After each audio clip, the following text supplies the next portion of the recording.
Hello friends, welcome to my illusgraphic channel. मेरा नाम है विवेक शर्मा। फ्रेंड्स, आज की जो क्लास है वो सिलेक्ट सब्जेक्ट और फ्रेम टूल के बारे में होने वाली है। फ्रेंड्स, मैं आपको बताना चाहूँगा ये जो सिलेक्ट सब्जेक्ट है, तो जब से एडोबी ने CC 18 वर्जन में ये सिलेक्ट सब्जेक्ट लॉन्च किया है, तब से क्या है, लोग लगभग क्विक सिलेक्शन और मैजिक वॉन्ड टूल का यूज़ करना ही भूल गए हैं।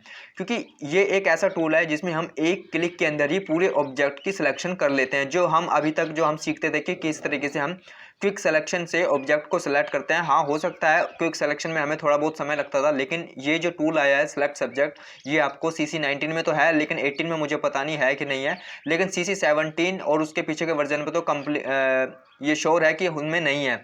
तो फ्रेंड्स, इसका सबसे बेनिफिट ये है कि आप एक क्लिक के अंदर ही पूरी इमेज के जो फोरग्राउंड है, जो भी उसके अंदर बना हुआ है, उसको एक सिलेक्ट कर सकते हैं, जिसको अभी हम जानेंगे।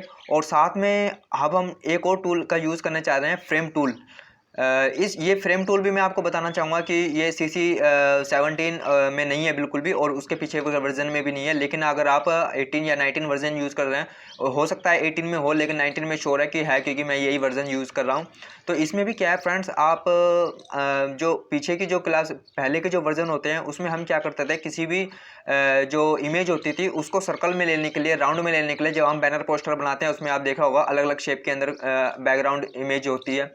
तो उसमें हम पहले क्या करते थे, कोई शेप इमेज बना के, कोई भी शेप हमने बना ली, जैसे राउंड होगी या स्क्वायर होगी, उसमें कोई इमेज बना के उसमें उसको क्लिपिंग कर देते थे, यानी क्लिपिंग पाथ कर देते थे। इसको भी हम आगे समझेंगे अगर आप नहीं जानते, नए यूज़र हैं। लेकिन जब से ये सिलेक्ट सब्जेक्ट आया है, फ्रेम टूल आया है, इसमें क्या है, हम एक क्लिक के अंदर ही पूरी इमेज को सर्कल में क्लिपिंग कर सकते हैं और स्क्वायर में भी क्लिपिंग कर सकते हैं। इसमें हमें कुछ भी नहीं करना पड़ेगा, ना हमें शेप बनानी पड़ेगी, ना नया लेयर लेनी पड़ेगी, सिर्फ हम ड्रैग एंड ड्रॉप करना है। जैसे ही हम सर्कल ड्रैग करेंगे, उसी हमारी इमेज जो होगी वो सीधा डायरेक्ट क्लिपिंग हो जाएगी, हमें कुछ भी नहीं करना। तो फ्रेंड्स, आज हम इन दोनों टूल के बारे में समझेंगे। तो चलिए आज की क्लास शुरू करते हैं। तो फ्रेंड्स, अगला है हमारा सिलेक्ट सब्जेक्ट। ये देखिए, वैसे मैं आपको बता दूं, ये जो आप यहाँ पे देख पा रहे हैं, ये देखिए सिलेक्ट सब्जेक्ट और सिलेक्ट एंड मास्क। फ्रेंड्स, मैं फिलहाल जो अभी बात करने वाला हूँ इस सिलेक्ट सब्जेक्ट के बारे में। लेकिन क्या है, ये जो आप यहाँ पे देख रहे हैं सिलेक्ट एंड मास्क, अगर आप फोटोशॉप CS6 यूज़ कर रहे हैं तो यहाँ पे आपको रिफाइन एज आएगा। इसकी चर्चा मैं अभी बाद में करूँगा, क्योंकि अगर मैं इसी टॉपिक को भी इसमें कवर करता हूँ इसी वीडियो में, तो हो सकता है ये वीडियो लंबा जाए, क्योंकि ये एक लंबा सब्जेक्ट है।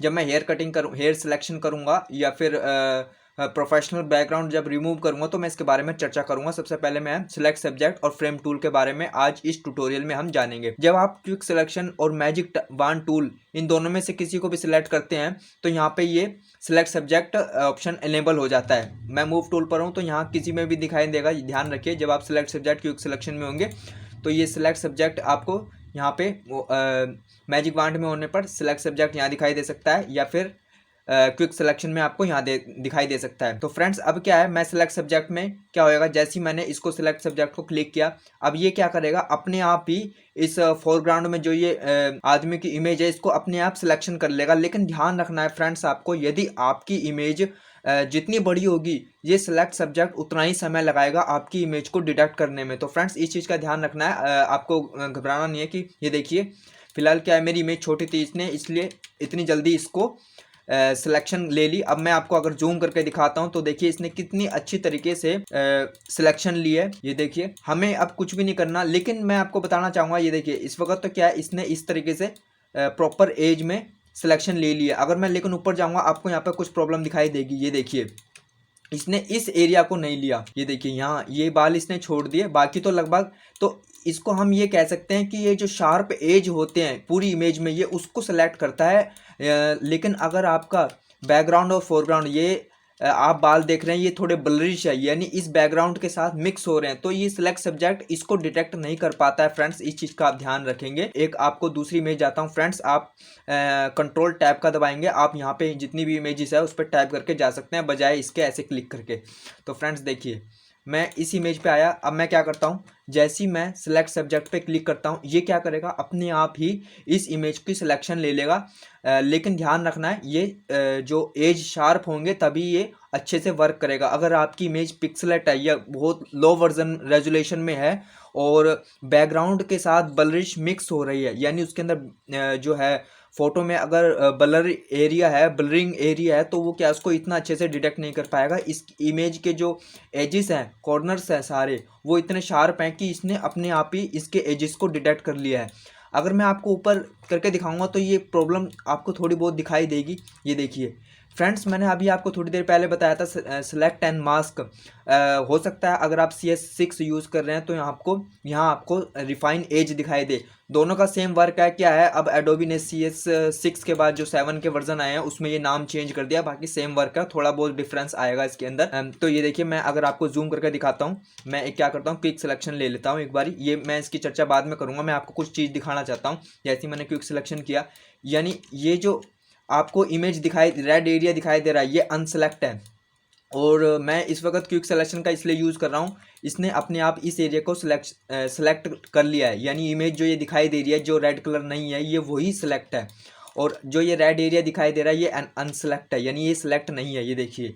तो फ्रेंड्स, इसमें क्या प्रॉब्लम आती है, मैं आपको जूम करके दिखाता हूँ। इसने हेयर की सिलेक्शन, पूरे इमेज की सिलेक्शन अच्छे से ले ली है, लेकिन अगर आप ध्यान से देखेंगे इसने ये एरिया छोड़ दिया है। तो फ्रेंड्स, इस एरिया को ही ठीक करने के लिए सेलेक्ट एंड मास्क का यूज़ किया, सेलेक्ट एंड मास्क या रिफाइन एज का यूज़ किया जाता है। जब मैं हेयर सिलेक्शन की बात करूँगा तो मैं इसका अच्छे से आपको 2-3 वीडियो बना के दिखाऊंगा, जिसमें मतलब कि डिफ़िकल्ट से डिफ़िकल्ट इमेज होगी, जो मैं सेलेक्ट एंड मास्क के जरिए आपको रिमूव करके दिखाऊंगा। फिलहाल क्या है, इसने, मैं इस वक्त जो बात कर रहा हूँ सेलेक्ट सब्जेक्ट के बारे में, इसने कितने अच्छे से डिटेक्ट कर लिया है। बस ध्यान रखें, ये हेयर के एरिया में वर्क नहीं करता है, बस ये आपके जो एजेस इस तरीके से हैं उस पर ही वर्क करता है। तो फ्रेंड्स, अब आप जान चुके हैं सिलेक्ट सब्जेक्ट के बारे में। अब क्या है, मैं एक चीज़ आपको दिखाना चाहता हूँ। इस वक्त तो आप सिलेक्ट सब्जेक्ट, अब मैं क्या करता हूँ, इस बैकग्राउंड को जो मैंने ऑब्जेक्ट है, अब जैसे मैंने ये ऑब्जेक्ट कर रखा है, मैं चाहूँ इसको इन्वर्स कर सकता हूँ। Ctrl+Shift+I करूँगा, इन्वर्स हो जाएगा। अब ये क्या है, डायरेक्ट इसका बैकग्राउंड सेलेक्ट हो गया। इस तरीके से आप बैकग्राउंड को सेलेक्ट एंड मास्क करेंगे तो ये आपका ध्यान रखना है, जब आप सेलेक्ट एंड मास्क करते हैं, ये जो ऑब्जेक्ट में यानी फोरग्राउंड में सबसे आगे जो इमेज होती है वो उसको सेलेक्ट कर लेता है। आप Ctrl+Shift+I करके इसकी बैकग्राउंड ला सकते हैं, फिर आप इसको डिलीट कर सकते हैं। अब मैं जैसे ही कीबोर्ड पे डिलीट करता हूं तो ये प्रॉब्लम आपको मैं 2-3 बारी बता चुका हूं, ये हमेशा फील का ऑप्शन आता है, यानी ये कहता है कंटेंट अवेयर लगाइए, फोरग्राउंड कलर, बैकग्राउंड कलर, कोई भी कलर चेंज कीजिए, लेकिन हमें तो इसको डिलीट करना है। तो फ्रेंड्स, ध्यान रखना, जब भी आपकी ऐसी बैकग्राउंड लेयर होगी, आप हमेशा उसको लेयर में कन्वर्ट कर लेंगे डबल क्लिक करके। जैसे ही पॉपअप खुलेगा आप एंटर दबा देंगे, ये लेयर में कन्वर्ट हो जाएगी, या फिर आप आल्ट करके डबल क्लिक करेंगे तो भी ये लेयर में हो जाएगी बिना पॉपअप दिखाए। अब क्या है, मैं जैसे डिलीट करता हूँ, ये देखिए अब ये प्रॉब्लम क्रिएट नहीं हो रही, जैसे डिलीट दबाए डिलीट होगी। तो फ्रेंड्स, ये ध्यान रखना है, जब भी ये बैकग्राउंड होगी उसको आप लेयर में कन्वर्ट कर लेना। अब Ctrl+Shift+I करके मैं इसका बैकग्राउंड भी डिलीट कर सकता हूँ। ये देखिए, अब एक चीज और दिखाना चाहता हूँ। इस वक्त तो क्या है, ये देखिए, मैं अब इसको मैंने इसका ये बैकग्राउंड डिलीट किया। एक बात और ध्यान रखना फ्रेंड्स, जैसे ये इस वक्त ये आप जो अब तक मैं बता रहा था, ऑब्जेक्ट पे जैसे ये सिलेक्शन है, मैं Ctrl+J करता था, तो अभी तक तो मैंने आपको ये बताया था। ये देखिए, इस तरीके से Ctrl+J से ये जो सिलेक्शन वाली एरिया होता है वो उसको अलग लेयर पर पेस्ट कर देता है। फ्रेंड्स, एक चीज़ और मैं बताना चाहूँगा, अभी तक तो मैंने लेयर व्यू कट, वैसे मैं आपको बता दूं, जब आप राइट क्लिक करते हैं, ध्यान रखना है आपको हमेशा सिलेक्शन टूल पर रहना है। जब भी आप राइट क्लिक कर, ये देखिए राइट क्लिक कर दिया, इस वक्त हम जो बात कर रहे हैं लेयर व्यू कट, इसको तो अब आप अच्छे से समझ गए हैं। ये वही चीज़ है, Ctrl+J से सिलेक्शन एरिया वाली इमेज आपकी कट कर देगा। ये देखिए, ये मैं आपको दिखाता हूँ, ये देखिए। अब मैं एक चीज़ और बताना चाहता हूँ जो फिलहाल मुझे लगता है मैंने अभी तक आपको नहीं बताई है।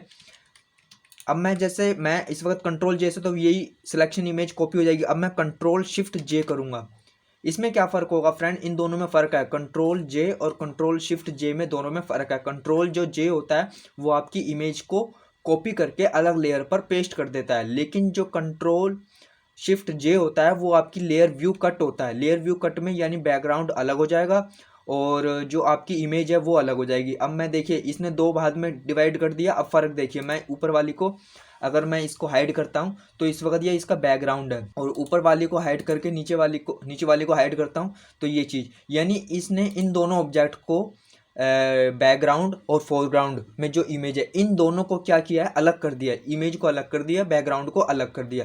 तो फ्रेंड्स, यही चीज़ है, इसको बोलते हैं हम लेयर व्यू कट। तो फ्रेंड्स, इन दोनों के बारे में आपने समझ चुके हैं इस बार। जब तो अब तक मैं जो चर्चा कर रहा था वो Ctrl+J से लेयर व्यू कट कॉपी था। अब ये लेयर व्यू कट आज आपने इसके बारे में भी समझ लिया है। तो फ्रेंड्स अब मैं क्या करूँगा, एक चीज़ आपको दिखाना चाहूँगा। ये देखिए इस वक्त क्या है, मैंने क्या किया, इसको डिलीट कर दिया। सॉरी, मैं इस वक्त इसके बैकग्राउंड को डिलीट कर देता हूँ। अब क्या है, मैं जैसी इस पर ये टूल आप देख पा रहे हैं इसके नीचे, वैसे मैं इस पर आगे आने वाले इनको सबको करता हुआ इस टूल पे जरूर आऊँगा। लेकिन क्या है, मैं कुछ बताना चाहता हूँ।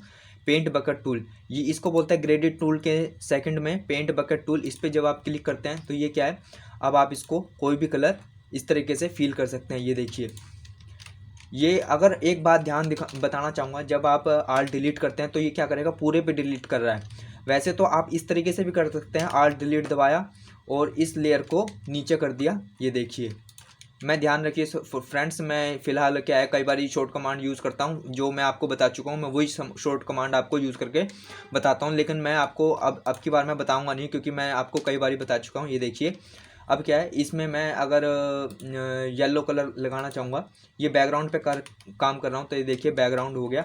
अब एक चीज़ और मैं बताना चाहता हूँ, अगर मैं इस टूल पे ग्रेडियंट टूल के नीचे पेंट बकेट टूल, इस पर अगर क्लिक करता हूँ तो मुझे यहाँ पे न्यू लेयर लेके उसमें कलर फिल करने की जरूरत नहीं है। आप बिना इसके भी कर सकते हैं, बिना लेयर लिए। सिर्फ आपको ग्रेडियंट टूल के नीचे पेंट बकेट पर आना और इस तरीके से एक बारी क्लिक कर देना है। यहाँ पे जो आपका कलर फील दिखाई दे रहा है फोरग्राउंड में, ये उसी को सिलेक्ट करेगा। अब जो अगला टूल है मेरा, ये फ्रेम टूल, इसको टूल को आप समझ पा रहे हैं। फ्रेंड ध्यान रखना है, क्रॉप टूल के अंदर फ्रेम टूल नहीं होता है, लेकिन क्या है, मैंने इसी के अंदर ये डाल रखा है क्रॉप टूल के अंदर, क्योंकि क्या है, मेरी जो विंडोज़ है लैपटॉप की, ये थोड़े छोटी है, जिसकी वजह से मेरे जो टूल हैं वो नीचे चले जाते हैं। इसलिए मैंने क्या किया है, ये जो फ्रेम टूल होता है ये क्रॉप टूल के नीचे होता है, लेकिन मैंने क्या किया, यहाँ से इसके नीचे से हटा के इसको इसी क्रॉप टूल के अंदर डाल दिया। ये मैं आपको बताऊंगा किस तरीके से इसको पैनल को कस्टमाइज कर सकते हैं, यानी कोई भी टूल आप किसी भी टूल के अंदर इस तरीके से डाल सकते हैं, जैसे मैंने फ्रेम टूल के अंदर डाला है। फिलहाल मेरी स्क्रीन छोटी थी, इसलिए मुझे इस तरीके से करना पड़ा। हो सकता है अगर आप 19 वर्जन यूज़ कर रहे हैं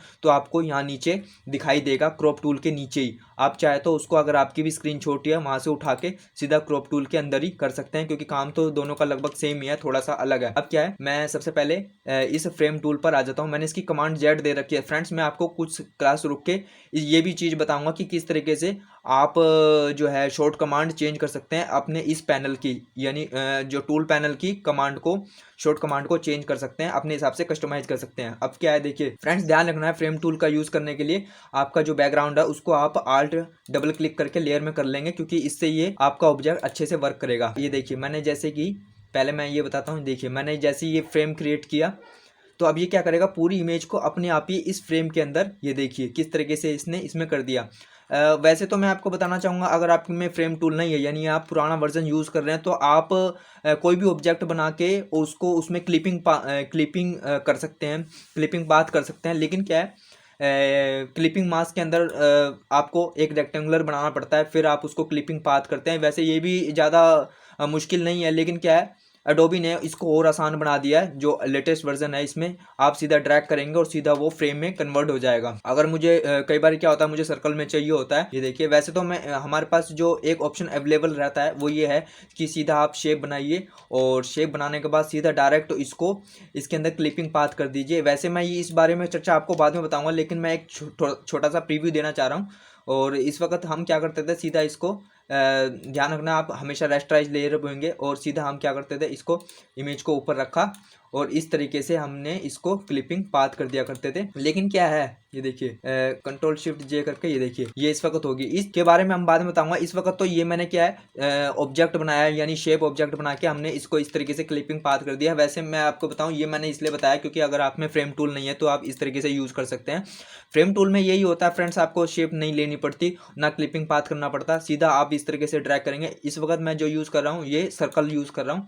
अब जैसे मैंने ये सर्कल क्रिएट किया, इस वक्त मैं फ्रेम टूल पे हूँ फ्रेंड्स, जैसे मैंने सर्कल क्रिएट किया, ये अपने आप ही इसको, ये देखिए इसने सर्कल में कर दिया। अब एक बात ध्यान रखना है, जब आप कहीं बाहर इस तरीके से क्लिक करते हैं तो ये आपका पूरा ऑब्जेक्ट ऐसे इस तरीके से मूव होगा। मैं चाहता हूँ ये जो सर्कल दिख रहा है ये यहीं रहे, इसके अंदर की जो इमेज है मैं उसको ठीक करना चाहता हूँ। मैं इस टूल इस पर आऊँगा, ये देखिए इस शेप पे क्लिक करूँगा, यानी ये एक तरीके से ये क्लिपिंग पाथ अपने आप बना देता है, और इस इमेज को मैं इस तरीके से मूव कर सकता हूँ अपने हिसाब से, इसको इस सर्कल के अंदर सेट कर सकता हूँ, छोटी बड़ी भी कर सकता हूँ। देखिए मैं इस इमेज को कंट्रोल टी किया, अब मैं चाहूँ तो इस इमेज को इसी के अंदर सर्कल के अंदर छोटी करूँ बड़ी करूँ जिस तरीके से कर सकता हूँ। लेकिन क्या है, आपको इस चीज़ का ध्यान रखना है, आप जब भी सर्कल के अंदर कोई इमेज क्रिएट करते हैं तो आप हमेशा इस पर होंगे। यानी ये देख पा रहे हैं, ये एक क्लिपिंग पाथ जो इसने अपने आप बना दिया, इसके अंदर जब आप क्लिक करेंगे तभी आप इमेज को इस तरीके से एडिट कर सकते हैं। अब हम क्या कर सकते हैं, इसमें हम एक ऑब्जेक्ट ले सकते हैं इस तरीके से और उसको नीचे करके, ये देखिए सॉरी मैं इस वक्त कुछ नया ले लेता हूँ एक, ये देखिए इसने कितने अच्छे तरीके से क्लिक किया। लेकिन क्या है, आपको मैं एक चीज़ इसमें बताना चाहूँगा, चाहे भले ही मैंने इस तरीके से फ्रेम टूल्स में प्रॉब्लम क्या क्रिएट होती है फ्रेंड्स, अगर हम फ्रेम टूल से कोई भी इस तरीके का सर्कल बना के उसके अंदर इमेज को क्लिपिंग करते हैं, यानी तो उसमें प्रॉब्लम ये होती है कि अगर आप इसको शेडोज देना चाहेंगे या आउटलाइन देना चाहेंगे तो ये नहीं क्रिएट कर सकते क्योंकि ये इस वक्त जो है क्लिपिंग पाथ में है। आप हमेशा इसको, अगर आप यहाँ पे मैं आपको दिखाऊं नीचे, ये ऑप्शन आपके डिसेबल हुए हैं, यानी ये इस वक्त एनेबल नहीं है। इसी ऑप्शन में जाके हम क्या करते थे, बहुत सारे ब्लेंडिंग ऑप्शन लगा सकते थे। लेकिन इस वक्त जब आप फ्रेम टूल में रहोगे, ये फ्रेम टूल में, तो आप ब्लेंडिंग ऑप्शन का यूज़ नहीं कर सकते। उसके लिए सबसे आसान तरीका है, तो फ्रेंड्स मैं क्या करूँगा, इस वक्त तो ये जैसे अनेबल है, तो मैं अब इसको स्मार्ट ऑब्जेक्ट में कन्वर्ट कर दूंगा, यानी मैं इसकी एक और कॉपी कर दूंगा। जैसे मैंने कंट्रोल जैसे एक और कॉपी किया तो यही जो ऑब्जेक्ट है ये यहाँ पे भी एक बार कॉपी हो गया। अब मैं क्या करूँगा, इस पर राइट क्लिक करूँगा, राइट क्लिक करके मैं इसको स्मार्ट ऑब्जेक्ट में कन्वर्ट कर दूंगा। ये देखिए इस वक्त आपको यहाँ पे दिखाई देगा कन्वर्ट टू स्मार्ट ऑब्जेक्ट। जैसे मैंने इसको कन्वर्ट टू स्मार्ट ऑब्जेक्ट दिखाई दिया, ये क्या है, ये ऑप्शन जो आपका दिखाई दे रहा है ये एनेबल हो जाएगा। अब आप चाहे इस पर क्लिक करके इस पर ओवरले वगैरह, ग्रेडियंट और ड्रॉप शेडो सब लगा सकते हैं। तो फ्रेंड इस तरीके से आप किसी भी ऑब्जेक्ट को आप चाहे तो फ्रेम टूल से, चाहे आप यहाँ पर आप देख पा रहे हैं, जब मैं फ्रेम टूल पर होता हूँ तो सबसे ऊपर आपको दो ऑप्शन दिखाई देते हैं, यानी एक स्क्वायर का एक सर्कल का। अब इन दोनों से बस इसी तरीके से ड्रैग करके उसको फ्रेम में कन्वर्ट कर सकते हैं। तो फ्रेंड्स, और लेकिन ध्यान रखना, जैसे मैंने अभी बताया, आपको उसको कॉपी करने के बाद इस तरीके से राइट क्लिक करेंगे, पहले कॉपी कर लेना, या फिर आप उसी को डायरेक्ट को क्या कर सकते हैं, कन्वर्ट टू स्मार्ट ऑब्जेक्ट कर सकते हैं। तो ये जो शेप है ये इसमें मिल जाएगा इस तरीके से, जैसे ऊपर मिल गया, और फिर जैसे ही आप ऐसे करते हैं ये ऑप्शन अनेबल हो जाएगा। तो फिर उसके बाद आप इसमें कोई भी ऑप्शन लगा सकते हैं। इसके बारे में मैं आगे चर्चा करूंगा खूब डिटेल में। तो फ्रेंड्स जब तक के लिए इंतजार कीजिए। अब क्या है, अब हम दो टूल के बारे में समझ चुके हैं, फ्रेम टूल के बारे में और एक इस सिलेक्ट सब्जेक्ट के बारे में। फ्रेंड्स अगली जो ट्यूटोरियल होगा वो मैं इस टूल के बारे में चर्चा करूंगा, स्लाइस टूल, सिलेक्ट टूल के बारे में। तो फ्रेंड जब तक इंतजार कीजिए अगले वीडियो का। धन्यवाद।